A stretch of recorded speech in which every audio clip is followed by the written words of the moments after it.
Hi అండి. ఇప్పుడు దోశ వేస్తున్నాను. నేను ఆయిల్ ఎక్కువ పెట్టానండి దోశకి. కొంచెం ఆయిల్ ఇట్లా రాసుకొని ఆనియన్ దోశ వేస్తున్నాను. బేసన్కి చాలా బాగుంటుంది.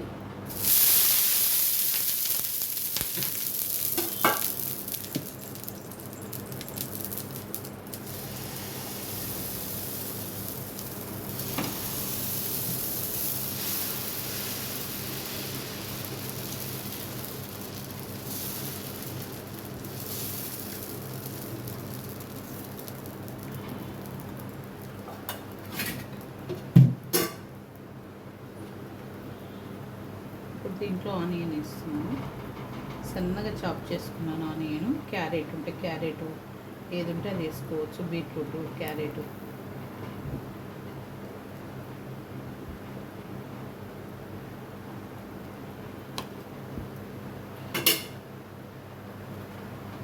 ఇప్పుడు దీంట్లో కొంచెం కారం వేసుకుంటున్నాను.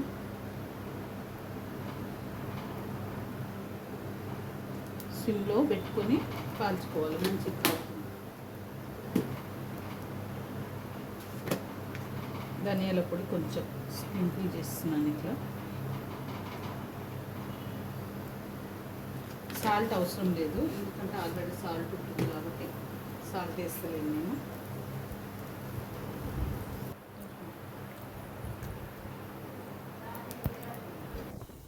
ఇది దోశ కాలిందండి.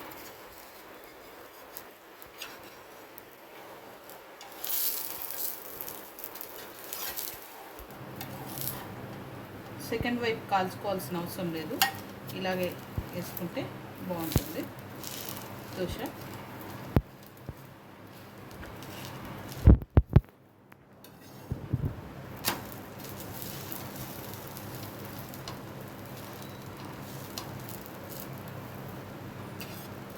ఓకే అండి, ఇది దోశ అయిపోయింది. ఈ వీడియో కనుక నచ్చితే లైక్ చేయండి, షేర్ చేయండి, కామెంట్ చేయండి, సబ్స్క్రైబ్ చేయండి.